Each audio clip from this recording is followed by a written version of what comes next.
Good morning, YouTube.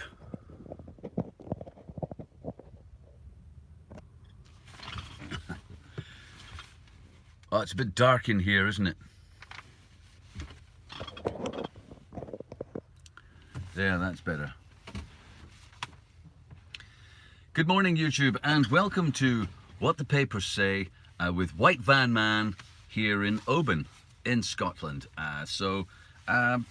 Perhaps it seems appropriate that today is the Scottish edition of the Daily Mail. Although, once again, I would like to reiterate my interest in news from around the world. Commodore Nightmares. I should also like to remind people that I am an imagination, a figment of my imagination, your imagination, anybody's imagination, and therefore immune from prosecution for my views. At least that's my defence, Your Honour. So fuck you. And fuck the Queen, and the Christians, and the Jews, and the Muslims, and any other cunt. Basically. So, front page today, warning after sharp spike in virus cases. Should read, warning after fear of virus cases. If this newspaper were written or edited by me, the headline would go something like this: warning after fear of virus cases. People are to be... Sensible people warned other sensible people today to beware of governments peddling fear and ruling over their life with the Public Health Regulations 2020, a new set of laws that allow the government to do anything to you. Did I say anything? I did. I said anything. Do anything to you. Public Health Regulations 2020 in the UK allow the government to do anything to you. Anything at all.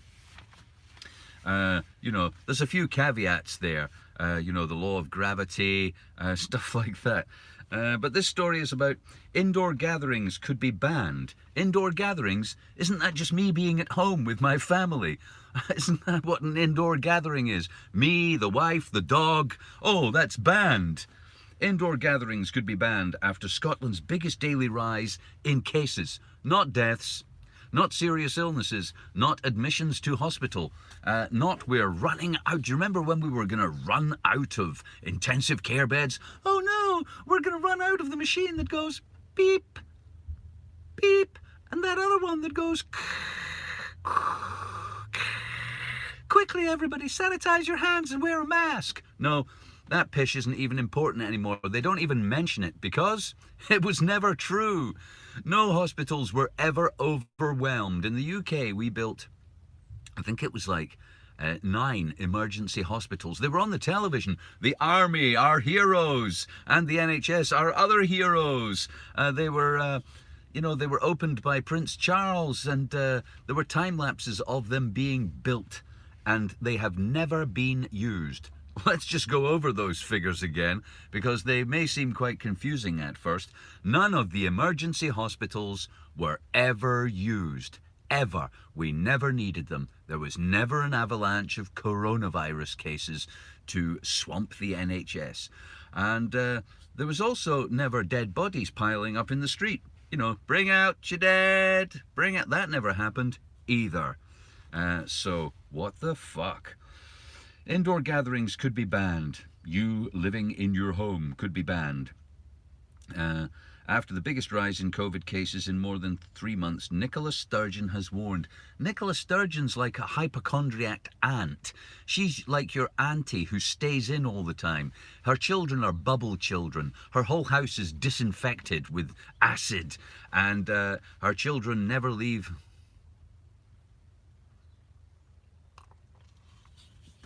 their bedrooms. The First Minister has threatened to clamp down amid fears some people are guilty of really dangerous freedom. Complacency. Really dangerous freedom. Complacency. Sorry, the word freedom just keeps tripping out of my mouth there. I should be careful with that sort of thing. Now, there's a picture on the front page, and there's a story later. I'll just show you the picture.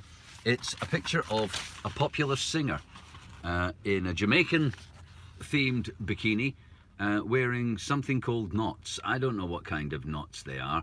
Bantu knots or something. And the popular singer, Adele, is in a storm of pish over her African hairstyle. Because apparently it's an African hairstyle. No one else on earth ever knotted their hair like the Japanese or people in South America. But that's another story. Page 3, you're a real son of a gun, George. 7-year-old Prince George watches dad, Prince William, killing grouse at Balmoral.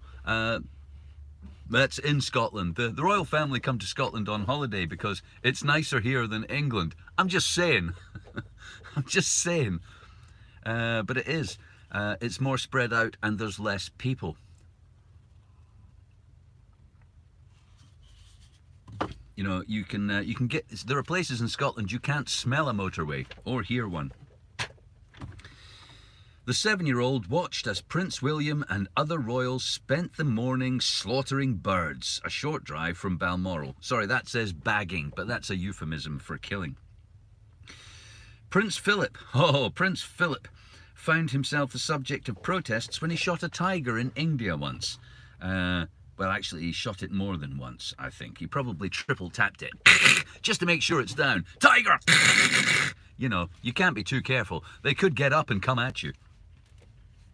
In 1993, Prince Philip apparently hit his target of 10,000 peasants during a 7-day stay at Sandringham. I mean, how do you do that? Do they line them up in a straight line so that one bullet goes through 1,000 at a time? 10,000 in 7 days. I mean, that is... Oh, you know what? That's 1,000 and plus a day. That's like 1,400 a day, give or take some mental mathematics.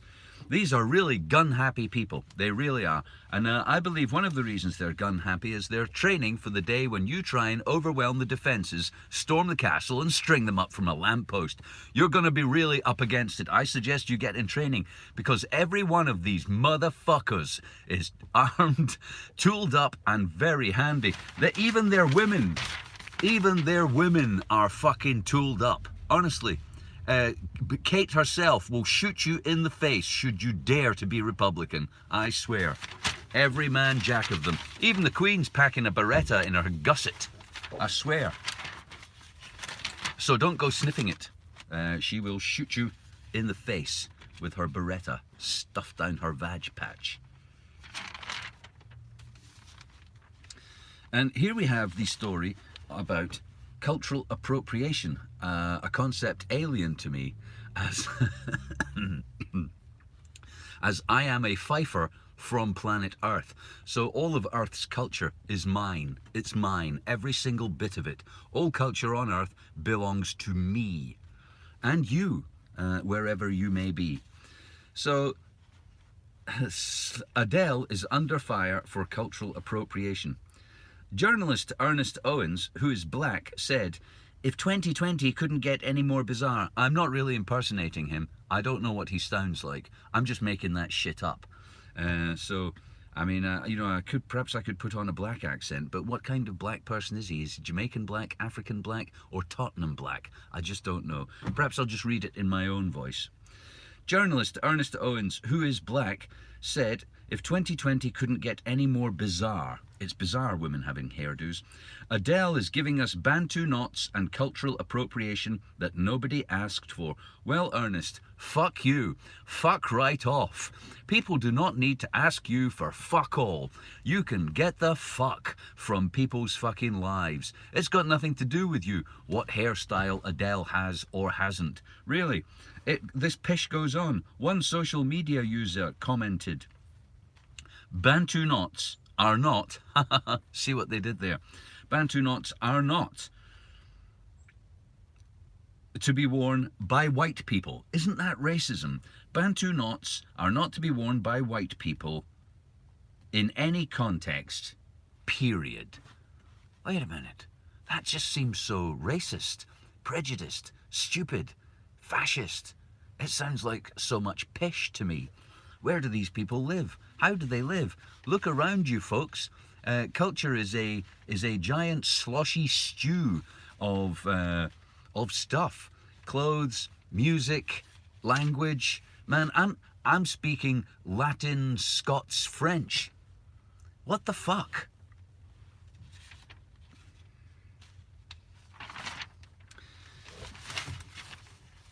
Parties to blame for outbreaks. This is from the front page. There is evidence that the rule on gathering indoors has been flouted and stressed the importance of total obedience to her. Miss Sturgeon said, I think complacency is really dangerous. Insert freedom. I think freedom is really dangerous. What was that Mel Gibson quote? Braveheart. You know, just if there's any people from Scotland tuning in there, they can take our right of association. They can take they can take our women and our cattle and our land, but they cannot take our complacency.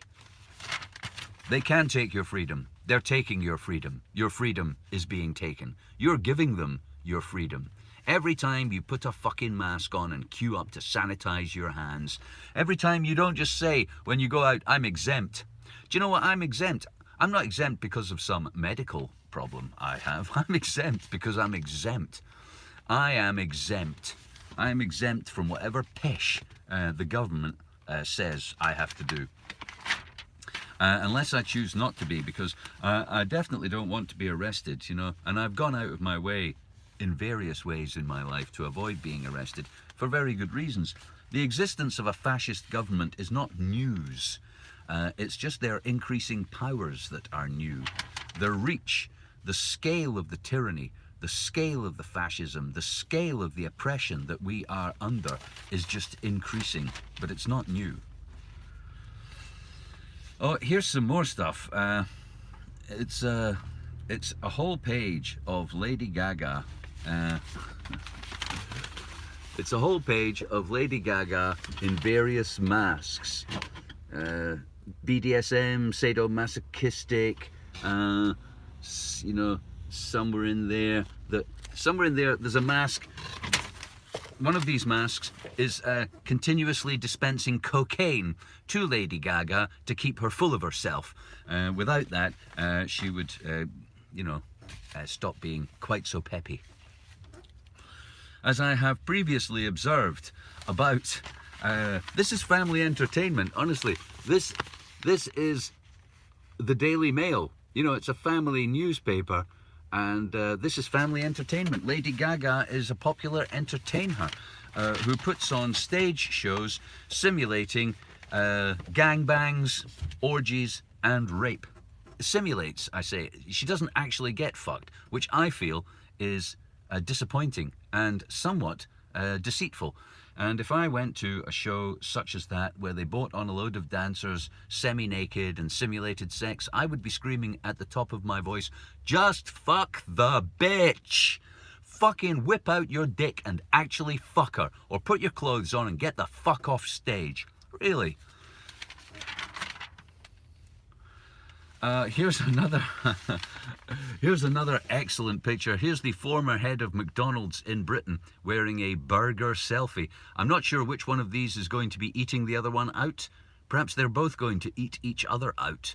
You know, where would you start? Which burger would you go for? I don't know.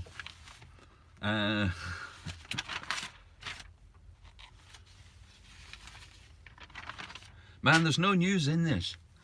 There's nothing about the American election. There's nothing, you know, about the crashing economy. 1 billion.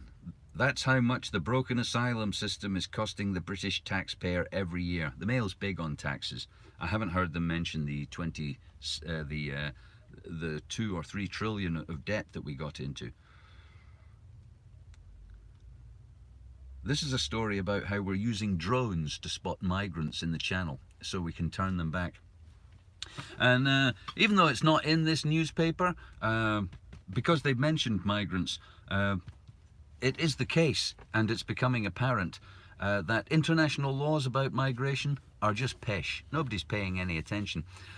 Turkey was paid €4.5 billion 5 years ago to stop people leaving Turkey. It was paid by the European Union because we didn't want any more Syrians in Germany. Now, since then, they ran out. They spent all that money. And at the beginning of this year, they started busing migrants to the border with Greece again and selling them or giving them boats to cross the river and the sea. So Europe forked over some more money to stop migrants arriving in Europe by paying Turkey to police the border against international law.